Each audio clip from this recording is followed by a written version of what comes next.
Prime Minister Modi's government has just delivered India's first post-truth budget.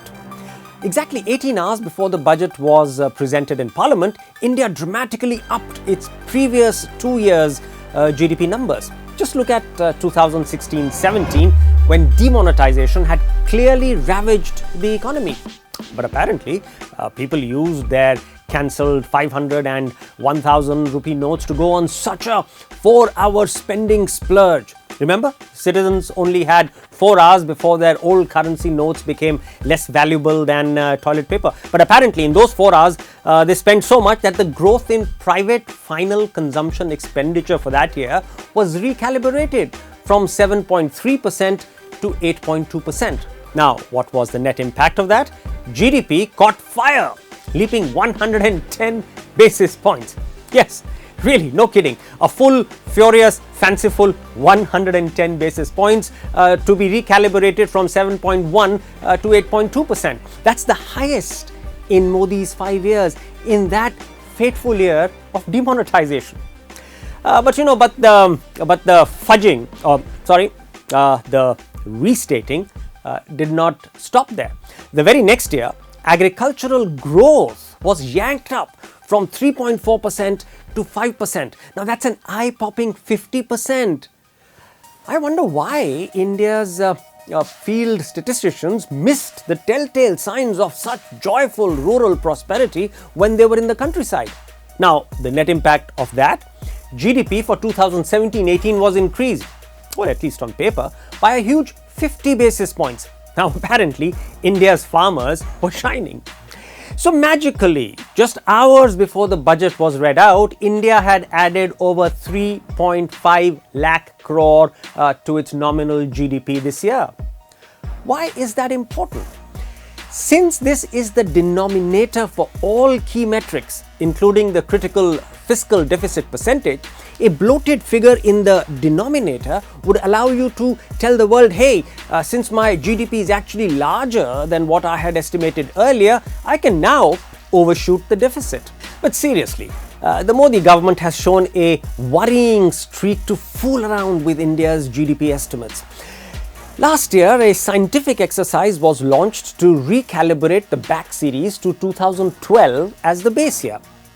Unfortunately, it showed that UPA had breached the double-digit ceiling to record 10.08% in 2006-07 and 10.3% in 2010-11. Well, predictably, the Modi government saw it because it sees double-digit growth as its own domain. That whole exercise was sacked and cheerleaders were brought in to create an entirely new methodology. And voila! The UPA years got massacred and Modi's years leapt to the stratosphere. That was the beginning of the post-truth narrative in India's economic reporting. Now, besides suspect GDP data, India's budget is an archaic statement based on a cash accounting policy. This allows our bureaucrats to merely fool around with the numbers, even fudge them, pushing some off the balance sheet while simply ignoring others, which can be easily hidden. I'll give you these examples. Until this year, the government had moved nearly 2 lakh crore of its food subsidy liability on Food Corporation of India, FCI's balance sheet, which was borrowing from the National Small Savings Fund, NSSF, or the Employee Provident Fund or commercial banks. This year, that mysterious number has moved up by, hold your breath, 1.96 lakh crore. And hold your breath even more because for next year, it's budgeted at 1.78 lakh crore. In simple words, this is about 2 to 3 percentage points of a fiscal deficit that's been shoved off the government's books onto FCI. NSSF is actually a milk cow for other public sector companies too. It may have given over 1 lakh crore to the likes of Air India, NHAI, and of course what are described as others. These are ultimately central government liabilities, which are once again hidden off the balance sheet. Then there is that curious swap of equities between public sector companies in which cash is transferred to the central government. Example, 37,000 crores from ONGC's purchase of HPCL, 14,000 crores in the PFC REC transaction, over 50,000 crores invested by LIC in buying shares of government companies, etc., etc. A lot of these transactions take place.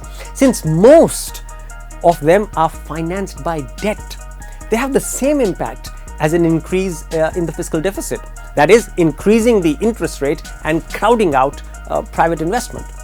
So it's just imperative now for the government to move towards accrual and consolidated accounting.